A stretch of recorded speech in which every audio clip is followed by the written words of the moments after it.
historically when we speak about Serbia, because I've heard something about our size, our territory, are we important or not important?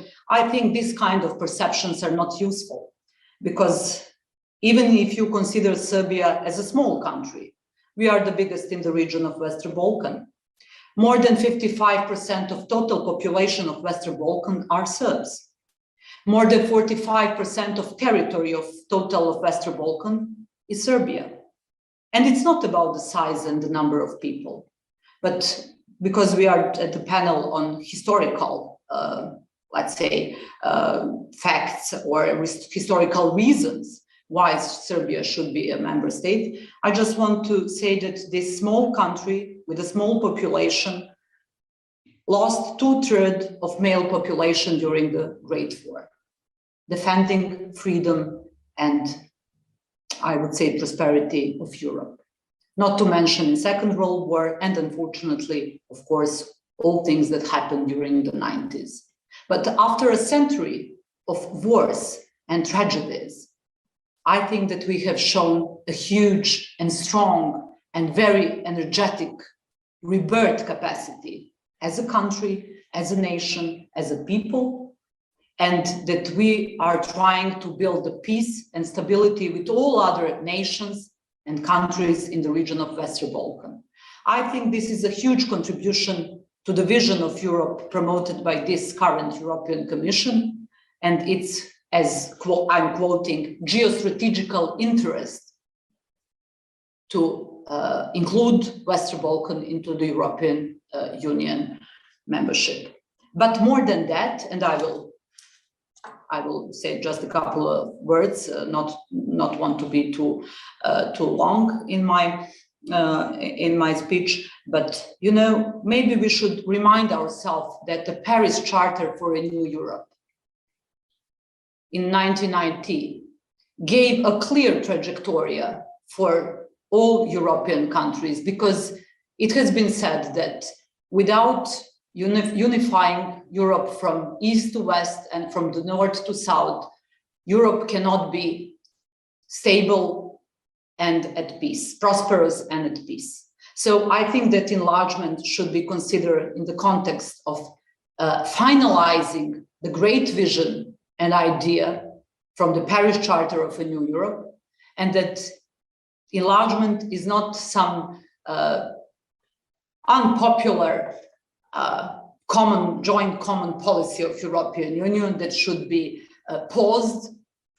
But I think this is a clear instrument for the finalizing the important and great vision of those great European minds and great European politicians. And I'm sure that France will be the one continuing as one of the initiators, but certainly one of the leading countries continuing this great European vision. You can count on Serbia's friendship.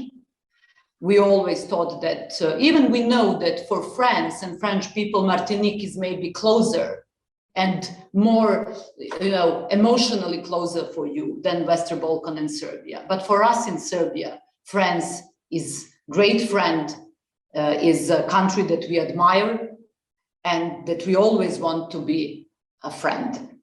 And you can count on our friendship. And I wish that in upcoming years, we can even make our bilateral relations even more productive. Even, I just want to mention that the most important investments in Serbia in the, I would say, nationally most sensitive and very important areas, from climate changes, defense, but also metro, for example, airports and all critical infrastructures, has been followed by the investments coming from France.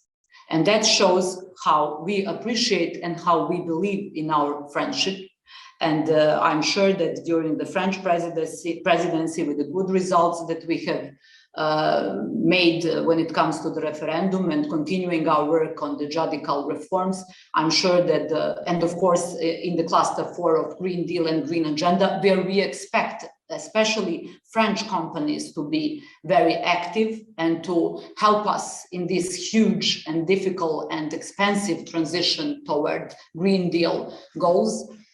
I expect that we can make some additional steps, and I will just say I'm not French speaking person, so maybe my pronunciation will not be perfect, so forgive me in advance, but I will want to quote famous Molière.